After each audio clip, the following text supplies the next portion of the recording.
أعوذ بالله من الشيطان الرجيم. بسم الله الرحمن الرحيم. أستغفر الله ربي وأتوب إليه. أستغفر الله ربي وأتوب إليه. أستغفر الله ربي وأتوب إليه. أستغفر الله ربي وأتوب إليه. أستغفر الله ربي وأتوب إليه. والحمد لله رب العالمين. ثم الصلاة والسلام على أشرف الأنبياء والمرسلين، حبيبنا وحبيب رب العالمين أبي القاسم محمد، اللهم صل على محمد وآل محمد وعلى آله الطيبين الطاهرين المعصومين المنتجبين. أما بعد، Assalamualaikum warahmatullahi wabarakatuh. Assalamu alayka ya sahib az-zaman. Assalamu alayka ya sahib al-amri waz-zaman, ya Maula Mahdi, warahmatullahi wabarakatuh. Izinkan kami mengenang kesyahidan Maula Husain kakekmu, hingga dapat menyertai dukamu, ya Maula Mahdi, hingga dapat menyertai dukamu, hingga dapat menyertai dukamu, ya Maula Mahdi. Syafaati kami ya Maula, hingga dapat melepaskan semuanya, demi dapat menyentuh kaki kakekmu Husain, hingga dapat melihat derita Maula Husain. Fokuskan jiwa kita ke Karbala. Sallallahu alaika ya Aba Abdillah. Sallallahu alaika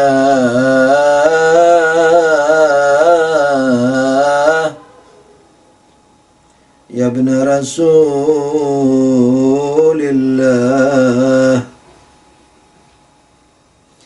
Sallallahu alaika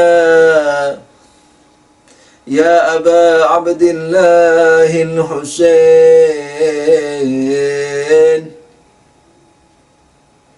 wa alal arwahil lati hallat bifinaik. Sallallahu alaika wa ala abnaik wa ala ashabika al-maqtulin fi Karbala. Ya laytana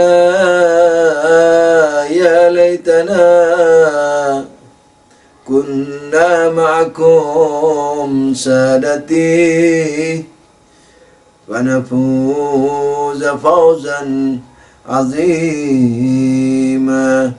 Salam padamu ya Maula Husain. Salam padamu ya Maula Husain. Salam padamu ya Maula Husain. dan ke atas putra-putramu ya Husain, dan ke atas para sahabatmu yang semuanya syahid dalam pangkuanmu ya Husain. Salam padamu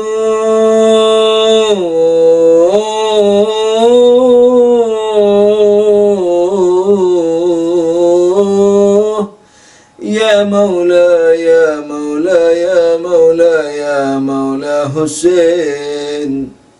Apakah salahmu ya Maula hingga kau dibantai seperti itu?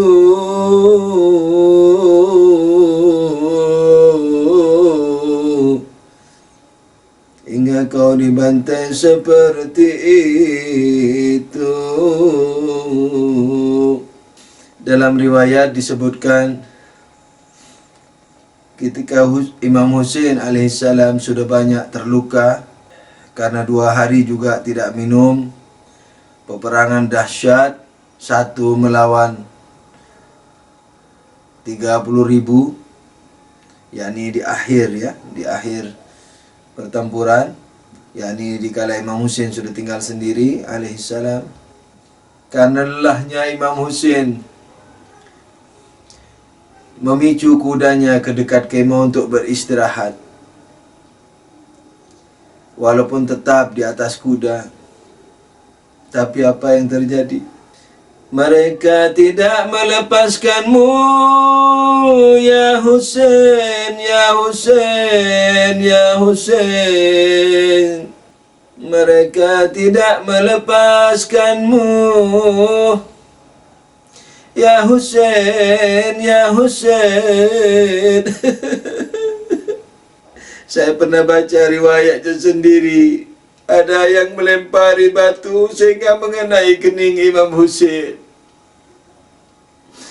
Mereka tak melepaskanmu ya Maula Husain.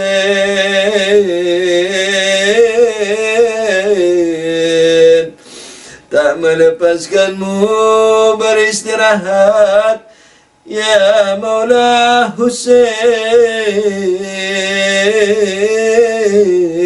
ya Maula Husain. Setiap Imam Husain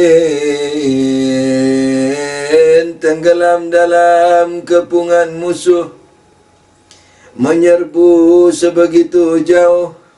Orang yang takut tertebas pedang Imam Husain. Orang-orang yang takut tertebas pedang Imam Husain. Mereka berteriak, serbu kemah, serbu kemah. Mereka berteriak untuk menghilangkan fokus Imam Husain, untuk memecah pikiran Imam Husain. Sehingga berkali-kali Imam Husain maju, sudah jauh menebasi banyak lawan, mundur lagi. Karena demi melindungi kemah-kemah para wanita, kemah-kemah cucu-cucu Nabi, kemah-kemah putri-putri para syuhada dari keluarga dan sahabat Imam Husain yang wajib dilindungi. Ya Maula Husain,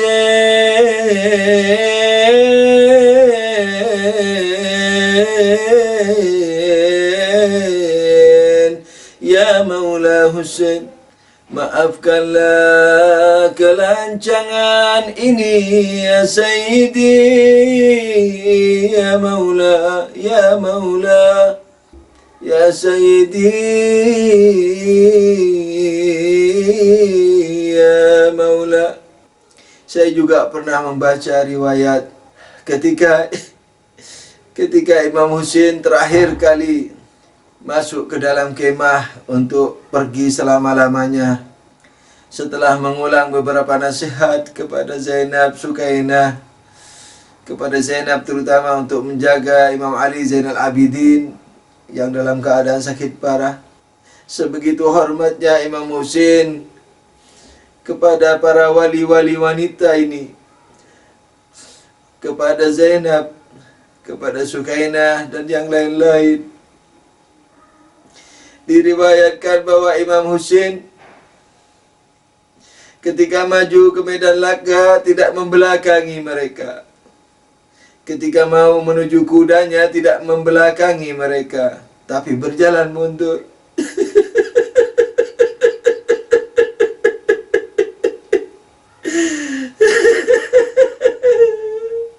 Berjalan mundur sampai pada kudanya. Barulah beliau naik kuda itu dan menyerbu lawan-lawan.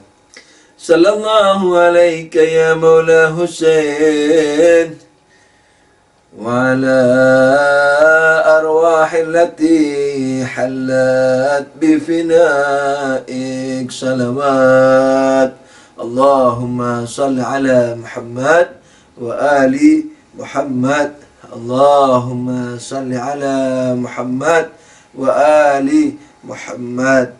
Allahumma salli ala Muhammad wa ali Muhammad wa ajil farajahum. Alhamdulillah, kita panjatkan puji syukur kehadirat Allah Subhanahu wa taala yang telah memberikan kepada kita kesempatan untuk berkumpul sebagaimana saudara-saudara lain di tempat-tempat lain di seluruh dunia ini, di seluruh penjuru Indonesia, di seluruh dunia ini. Semoga semuanya diterima oleh Allah Subhanahu wa taala. Kita wajib mensyukuri nikmat yang besar ini yang diberikan kepada kita dan kepada mereka semuanya. Semoga tragedi Karbala ini dapat meruntuhkan semua yang menjadi kendala kita untuk menuju kepada Allah Subhanahu wa taala, menuju kepada Islam yang kafah, Islam yang hakiki, menuju ketakwaan yang hakiki, dan seterusnya. Amin ya rabbal alamin. Saya juga mengucapkan terima kasih kepada antum yang selalu setia mendatangi majlis yang hanya mendengarkan suara ini, yang telah menyisakan waktu, mempersiapkan waktu untuk menyemarakkan syiar Imam Husain alaihissalam. Semoga diterima semuanya. Jangan lupa juga bantulah saya dengan keikhlasan antum karena Allah, kehusyukan dan doa. Semoga sehingga saya dapat menyampaikan apa yang harus disampaikan dengan baik sesuai dengan ridha Allah Subhanahu wa taala dan diterima oleh Dia. Amin ya rabbal alamin. Untuk kajian kita malam ini adalah meneruskan bahasan kita terhadap dua ayat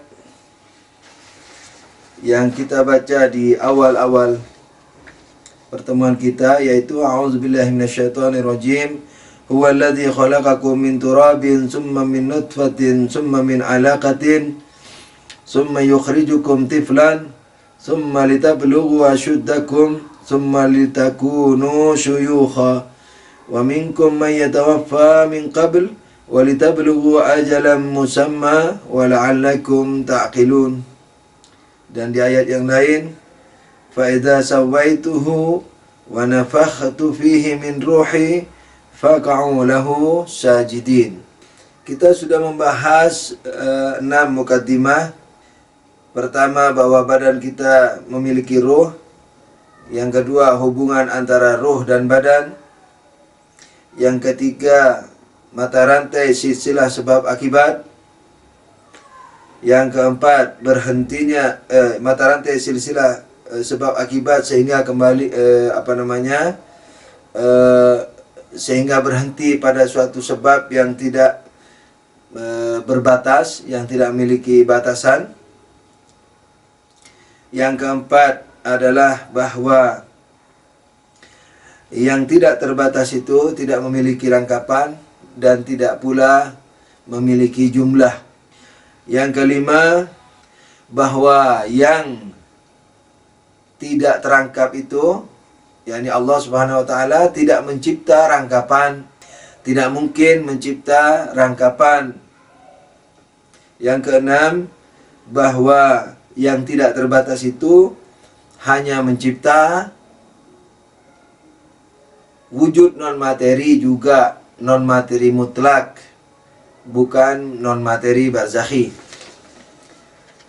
Kelanjutan bahasanya, kita mau lebih jauh mengenal as-sadirul awal ini, yakni ciptaan pertama, yang dikatakan al-aqlul awal, atau dalam riwayat sebagai Nur Muhammad sallallahu alaihi wasallam.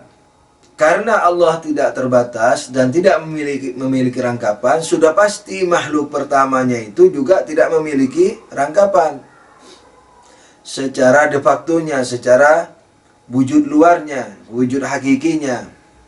Tapi dia sudah memulai rangkapan dalam bentuk zihninya, dalam bentuk ilmunya. Yakni bagaimana? Yakni bahwa dia terangkap dari dua setidaknya. Pertama, dia adalah dia, yakni akal satu adalah akal satu. Malaikat pertama ini ya, makhluk pertama ini adalah makhluk pertama. Dan rangkapan keduanya adalah apa? Bahwa makhluk pertama bukan Tuhan. Nah, pembukanan kepada Tuhan ini, pembukanan Tuhan terhadap dirinya ini penegasian. Jadi kekurangan. Tuhan memang dikatakan, kita memang mengatakan bahwa Tuhan bukan akal pertama, tapi pembukanan ini penegasian terhadap kesempurnaan terbatas. Jadi kesempurnaan bagi Tuhan, bukan penegasian kesempurnaan. Karena akal awal, akal pertama itu adalah sekalipun sempurna dia terbatas. Jadi penegasian keterbatasan, yakni ketidakterbatasan. Berarti kesempurnaan bagi Tuhan, bukan penepian kesempurnaan, bukan pengambilan kesempurnaan, pengurangan kesempurnaan, bukan seperti itu. Tapi kalau akal satu dikatakan bahwa dia bukan Tuhan, pembukanan ini namanya apa? Penegasian yang menunjukkan kekurangan. Jadi minimal dalam ilmu kita, akal satu ini sudah memiliki dua dimensi. Pertama, dia adalah dia bukan Tuhan. Kemudian akal satu ini kan melahirkan akal dua. Toh? Nah, akal dua mulai meningkat dimensinya menjadi tiga misalnya. Dia adalah dia bukan akal satu, dia bukan Tuhan. Akal tiga juga begitu. Dia adalah dia bukan akal dua, dia bukan akal satu, dia bukan Tuhan. Jadi empat dimensi rangkapan. Walaupun rangkapannya rangkapan ilmu, dalam ilmu. Di luarnya tetap dia merupakan wujud yang sederhana, bukan lawan mewah ya. Sederhana lawan rangkapan. Yani sederhana, yani tidak memiliki rangkapan. Basitul haqiqah, yani hakikatnya yang basit. Basit itu yani tidak memiliki rangkapan. Kata-kata yang sempurna dalam bahasa Indonesia saya belum mendapatkannya, kecuali ya sederhana itu. Tapi sederhana bisa kebanyakannya dipakai sebagai lawan mewah. Jadi kurang berwibawa di sini. Jadi kalau antum punya sepadanan kata yang bermakna tidak ada rangkapan tapi tidak mengurangi kemewahannya, tolong juga diusulkan ke saya. Nah, sallu ala nabi, Allahumma salli ala Muhammad wa ali Muhammad. Lalu dari akal 3 keluar akal 4, lahir akal 4, dari akal 4 lahir akal 5, dari akal 5 lahir malaikat 6, malaikat 7 dan seterusnya. Nah, ketika lahir seterusnya ini semakin bertambahlah apa dimensinya, walaupun dimensi itu masih berupa ilmu. Nah, sampai kepada akal akhir. Nah, sampai kepada akal akhir. Jadi dari akal 1 ke akal 2, 3, 4 sampai ke akal akhir. Kalau filosof yang lama mengatakan akal akhir itu akal yang ke-10. Tapi Mullah Sadra ridwanullah taala alaihi wa alaihim jami'an itu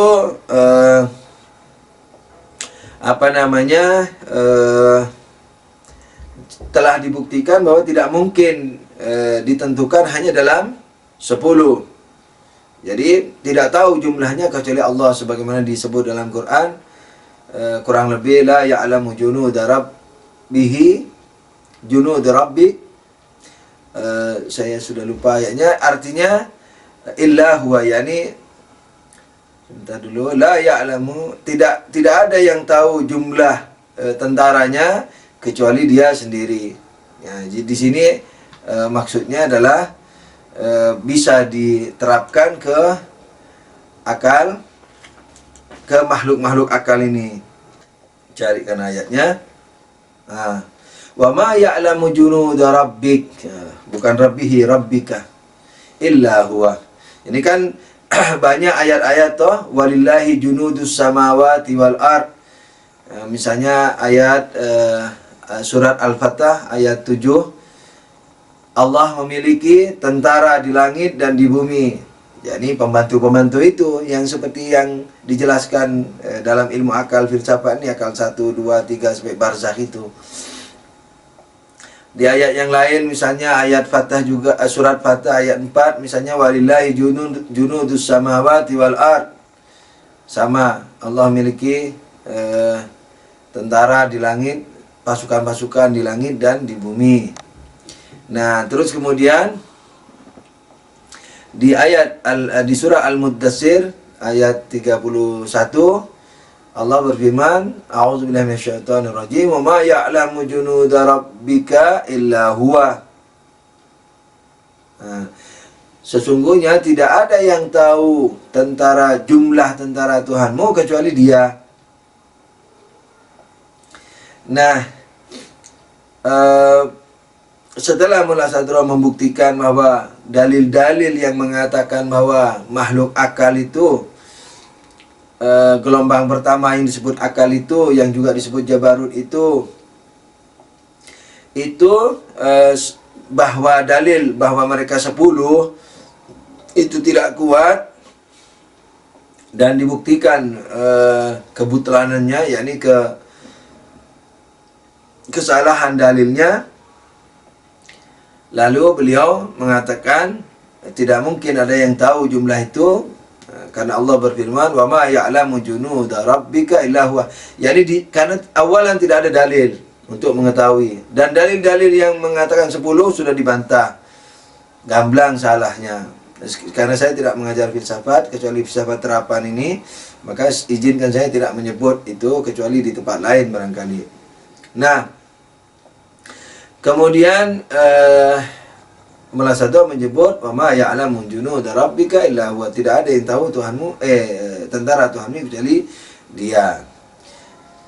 Nah, dalam Al-Qur'an ada isyarat. Jadi ada isyarat bahwa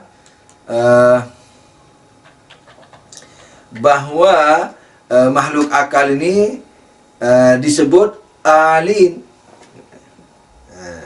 Ajib ini. Jadi kan di ilmu akal, di ilmu filsafat, ilmu akal, saya katakan ilmu akal karena dia selalu bertopang pada dalil gamblang, kayak 1 tambah 1 2 gitu, terus menaik sehingga yang kelihatan sulit itu menjadi mudah, kayak 1 tambah 1 2. Ini filsafat. Kalau filsafat menyulit-nyulit, itu bukan filsafat.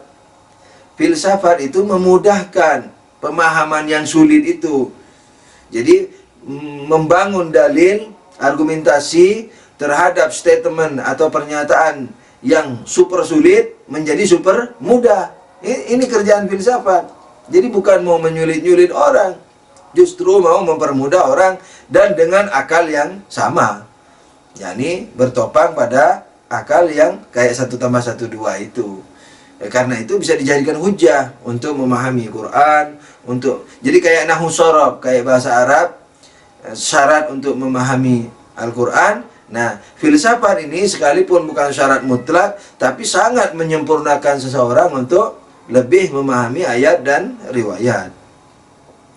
Sebenarnya kalau filsafat terapannya sudah banyak dipraktekkan di zaman Nabi, Allah, Nabi semua. Jadi filsafat praktiknya, filsafat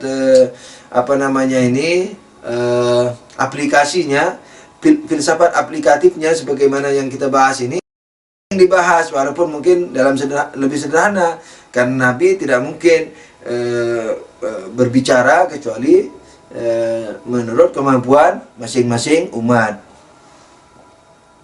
Sallu ala Nabi. Allahumma salli ala Muhammad wa ali Muhammad wa ajil farajahum. Nah, antum saya teruskan dulu, dari makhluk, dari akal akhir ini. Nah, akal akhir ini disebut juga Lauhul Mahfuz, disebut juga Al-Arsh, Arshullah. Nah, baru nanti dari Arshullah ini terlahirkan apa yang disebut malaikat barzakh. Yang kita sebut malaikat barzakh itu malaikat biasa, hebat, tapi bukan malaikat yang akal itu. Jadi malaikat ini seperti Jibril, apa semua itu ada di barzakh ini. Hebat-hebat kalau dibanding kita. Tapi dibanding yang malaikat yang di atas, ini kalah hebat sudah tentu. Makanya kalau antum masih ingat bahwa Nabi waktu Isra Mi'raj, ketika sampai ke kaki Arsy, nah, malaikat Jibril mengatakan, wahai Rasul, sekarang saya tidak bisa mengantar lagi. Kalau kalau saya melangkah selangkah saja, lau taqaddamtu an mulatan, kalau aku melangkah sesemut, yakni segede semut saja langkahku, lah taraktu, maka aku akan terbakar. Itu ketika sampai di mana? Di kaki Arsy, yakni di kaki akal akhir itu. Kenapa? Karena malaikat Jibril alaihissalam ini sudah memiliki dimensi, ya, dimensi aktual yang aktif. Kemarin itu kan kita bahas aktif, tapi bentuk aktifnya jangan diartikan bentuk aktif materi, ya, yang aktif. Sementara di Lauhul Mahfuz tenang, makanya disebut mahfuz, terjaga, yakni terjaga dari kesalahan, terjaga dari aktivitas perubahan-perubahan, tidak ada di situ. Nah, gitu. Nah, kalau beliau, yakni malaikat Jibril, maju sedikit terbakar. Karena apa?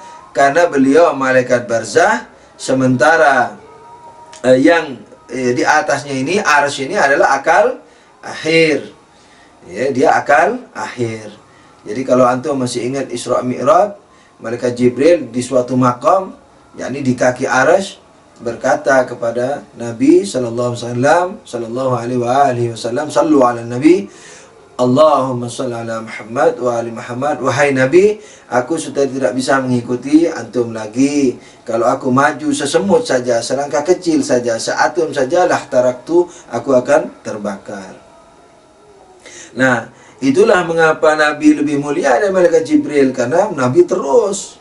Nah, jadi terus masuk akal masuk akal terakhir, masuk akal sebelum akhir, dan seterusnya sampai ke akal 1. Makanya jadi khalifah itu. Sebenarnya pangkat Nabi sudah di situ ala kulli hal sebelum jadi Nabi. By the way,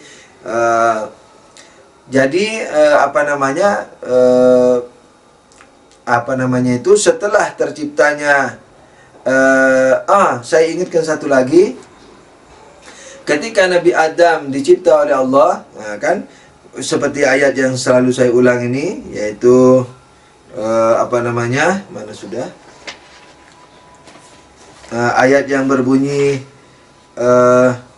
di surat Al-Hijr 29, fa idza sawaituhu wa nafakhtu fihi min ruhi faq'u lahu sajidin. Ketika telah badan Nabi Adam sudah terbentuk, sudah kubentuk, kata Tuhan, dan sudah kutiupkan ruhku, maka para malaikat menjatuhkan diri bersujud. Nah, ketika antum kalau masih ingat, ketika Allah memerintah malaikat bersujud itu, kan iblis yang dari jin, tapi karena saking hebatnya dia taat kepada Allah sampai ke tingkat malaikat, sehingga dia termasuk diwajibkan bersujud pada Nabi Adam, lalu dia tidak sujud. Nah, kan Tuhan mengatakan fasajadu lahu fasajadal malaika. Sebentar dulu, saya carikan ayatnya.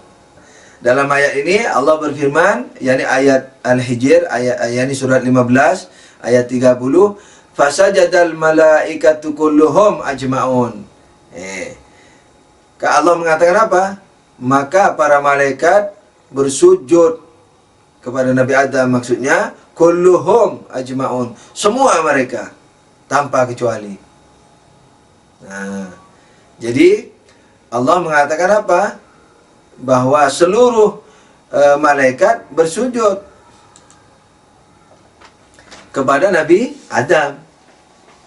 Nah, seluruh malaikat, kulluhum ajma'un, semua mereka. Akan tapi ketika melihat iblis tidak mau sujud, Allah berkata apa? Ini di surat Shad, surat 38 ayat 75. Qala ya iblis, ma mana'aka an tasjuda lima khalaqtu biyadayya astakbarta am kunta minal alin. Yani apa? Wahai iblis, apa yang mencegahmu bersujud kepada makhluk yang kucipta dengan dua tanganku? Nah, ini dua tangan ini diartikan Wahabi apa? Memang betul-betul dua tangan. Bukan menunjuk kepada makna gaib non materi seperti yang diartikan para ulama lain, walaupun Sunni atau Syiah yang mengartikan dua tangan ini maksudnya adalah jalal dan jamal, yakni keperkasaan dan keindahan. By the way, saya tidak mau bahas ini. Aistakbarta am kunta minal alin. Ini kamu ini sedang menyombongkan diri, atau ini yang saya maksudkan, am kunta minal alin, atau kamu dari yang tinggi. Nah, di sini walaupun tidak memastikan, Ayatullah Jauti Omuli mengatakan bahwa ini ada isyarah bahwa ada malaikat yang tidak diperintah sujud. Karena am kunta minal alin. Jadi apakah kamu termasuk dari kelompok, alin ini jamak lu ya. Alin, alin. Jadi yang jamak, yakni apakah kamu termasuk kelompok yang tinggi? Nah, gitu. Jadi ada isyarah bahwa ada malaikat yang tidak diperintah sujud. Nah, sebagaimana maklum, sujud itu artinya taat, bukan sungkem, karena malaikat Jibril atau Mikail, Israfil, semua pada malaikat yang mengurusi mudabbirati amra, yang mengurusi seluruh alam ini, tidak berjidat. Yani maksudnya tidak punya tubuh materi. Sujud mereka artinya penghormatan dan taat. Nah, mereka diperintah karena mereka menteri-menteri, kan gitu. Menteri-menteri dari Khalifatullah.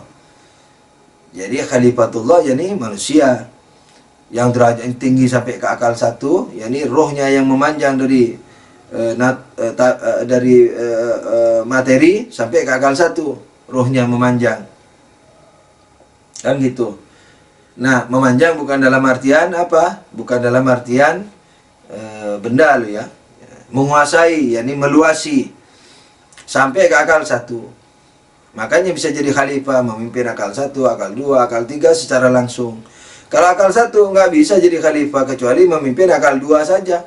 Akal dua nggak bisa jadi khalifah kecuali memimpin akal tiga.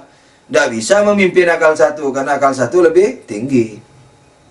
Nah, jadi malaikat tidak bisa yang jadi khalifah. Makanya ketika Allah mengatakan aku akan menjadikan manusia, mau mencipta manusia sebagai khalifahku, para malaikat merayu Allah, memohon dengan mengatakan apa? Ataj'alu fiha man yufsidu wa yusfikud dima wa nahnu nusabbihu bihamdik wa nuqaddisu lak. Apakah engkau ya Allah akan mencipta makhluk yang saling berbunuh-bunuh, membuat kerusakan dan berbunuh-bunuh? Mana rayuannya? Rayuannya itu bagian pertama rayuan, bagian kedua rayuan adalah wa nahnu nusabbihu bihamdik, sementara kami pemujamu, memuja dengan pujaan-pujaanmu, wa nuqaddisu lak, dan selalu mensucikanmu. Apa maksudnya? Maksudnya kami yakni para malaikat lebih layak jadi khalifahmu. Allah tidak mengajari lagi. Jawabannya ini alamu ma la ta'lamun. Aku tahu yang kalian tidak tahu. Jadi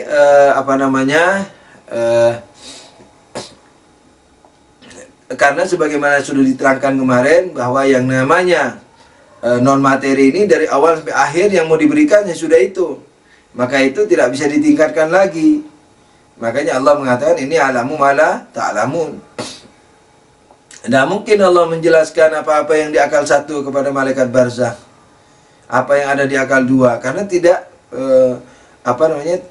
tidak memiliki potensi untuk mengerti. Jadi jiwanya, wujudnya, seluruh keberadaannya tidak memiliki keluasan pengetahuan itu. Karena pengetahuan dalam ilmu huduri ya bendanya itu, jadi pengetahuan ya ruhnya itu, ya malaikatnya itu, ya orangnya yang tahu itu. Jadi dalam ilmu huduri dan non materi yang namanya ilmu yang mengetahui objek ilmu semuanya satu, tidak ada di luar dirinya. Jadi kalau mau memberitahu tentang akal satu, berarti akal satu dibawa ke derajat malaikat, ya hancur malaikatnya. Dan akal satunya juga nggak bisa dibawa ke situ, terlalu tinggi. Begitu. Sallu ala Nabi. Allahumma salli ala Muhammad wa ali Muhammad. Kembali kepada masalah kita. Nah, makhluk-makhluk akal ini disebut dalam Quran, diisyarahi dalam Quran sebagai alin, kelompok yang tinggi. Yani yang boleh tidak sujud kepada Nabi Adam karena memang tidak diperintah sujud. Kenapa tidak diperintah sujud? Nah, karena sujud ini artinya taat, menjalankan pemerintahan. Pemerintahan di mana? Di alam materi. Nah, penghormatan dan taat ini tidak ada pada akal akhir, apalagi sebelum akhir, apalagi sebelum akhir. Karena yang aktif mau mengurusi alam materi yang disebut dalam Quran fal mudabbirati amra, demi malaikat-malaikat pengurus segala urusan, segala urusan bumi. Nah, yang mengurusi ini hanya malaikat barzakh, bukan malaikat yang tinggi. Jadi pemerintahan itu dimulai dari arsy. Arsy sebagai tempat memerintah, makanya disebut arsy, singgasana. Menteri-menterinya para malaikat ini. Kemudian rakyatnya mana? Alam materi. Begitu. Jadi mengatur di sini kan bukan hanya mengatur, memberadakan, melahirkan, mewujudkan, itu semua. Jadi meniupkan ruhnya segala macam, begitu. Jadi melahirkan materi dan pengaturan materi.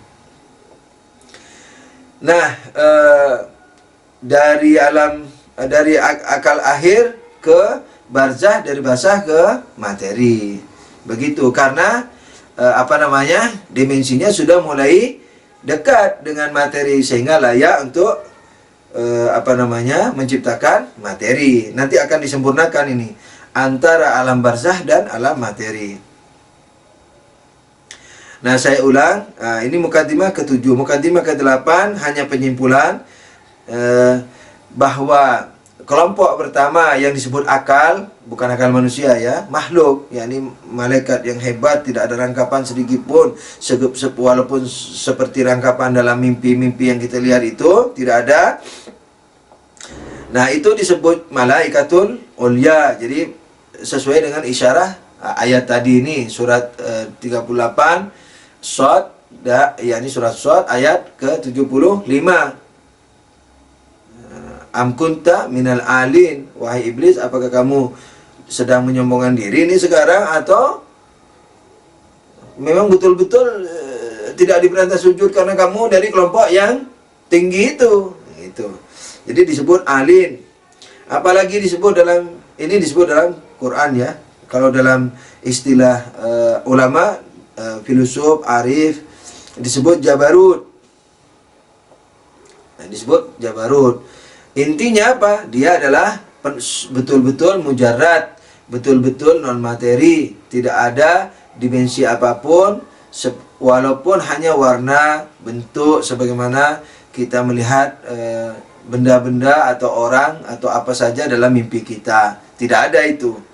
Nah, tapi di akal terakhir sudah mulai ada pasal-pasal, tapi belum berubah-berubah. Belum sampai ke tingkatan perubahan, keaktifan. Makanya disebut lahul mahfuz. Jadi semua tertera secara secara sabit. Jadi secara tidak beraktivitas gitu. Nah, tapi jangan sampai dipahami ini determinis ya. Ini tidak ada hubungan dengan determinis karena ini ilmu. Jadi yang berkenaan dengan perbuatan manusia sudah ditetapkan oleh Allah dalam Quran, dalam akal kita, bahwa sesuai dengan perbuatan masing-masing, sesuai dengan ikhtiar masing-masing. Karena itu dituruni agama. Kalau sudah ditentukan sama Tuhan, ngapain diturunin agama? Karena itu pula dibalas surga dan neraka. Kalau semua udah ditentuin Tuhan, ngapain ada surga neraka? Ngapain ada agama yang mengatakan carilah jodoh yang baik, tapi jodohnya ditentuin. Carilah rezeki dengan semangat dan doa, tapi udah ditentuin. Jagalah umur, silaturahimlah supaya kamu panjang umur segala macam, dan seterusnya, tapi udah ditentuin umurnya berapa, dan seterusnya. Walhasil ini bukan determinis. Jadi perbuatan manusia itu sudah ditetapkan oleh Allah Subhanahu wa taala sesuai dengan akal kita dan Quran dan hadis dan semua yang diajarkan oleh Allah melalui agamanya, bahwa sesuai dengan perbuatan ikhtiar masing-masing. Shallu ala nabi. Allahumma shalli ala Muhammad wa ali Muhammad. Jadi buat apa diturunkan agama seperti menyuruh kita mencari pasangan yang baik kalau sudah jodohnya udah ditentuin? Buat apa agama menyuruh kita bekerja yang baik supaya tidak mengganggu orang, supaya tidak ngemis sama orang, tangan di atas lebih bagus dari tangan di bawah, tapi rezekinya udah ditentuin. Buat apa Allah mengatakan berjihadlah, kalau bisa mati syahidlah, tapi udah ditentuin kamu mati gantung diri sama aku? Kan tidak mungkin. Mati tabrakan, tidak mungkin. Dan seterusnya. Jadi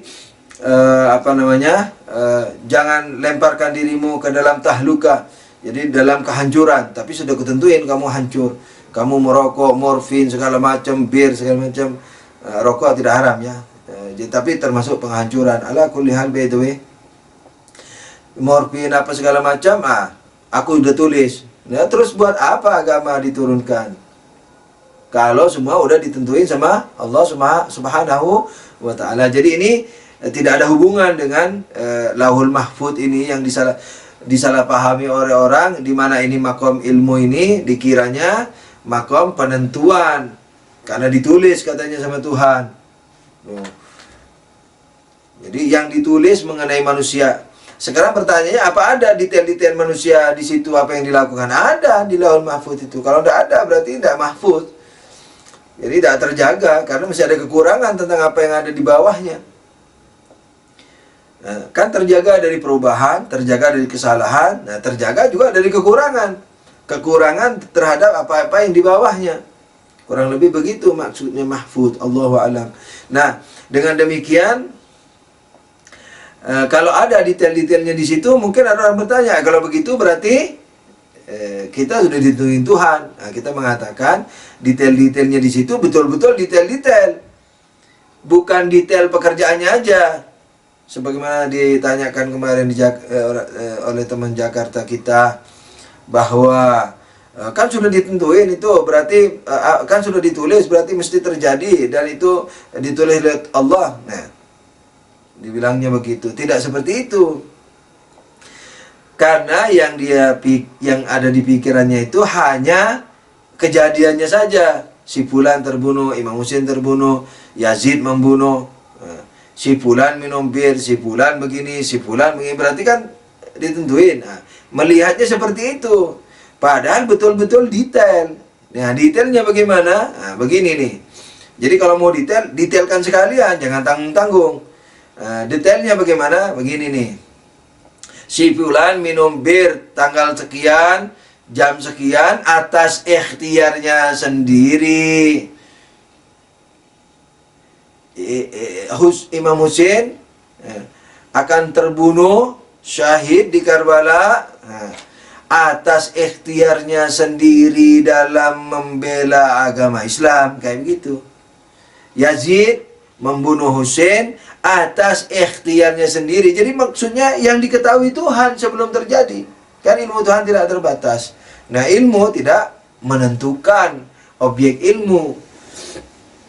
Karena itu kalau kita lihat orang terjun payung, dua-dua payungnya tidak berkembang, kita mengatakan, oh mati ini dah.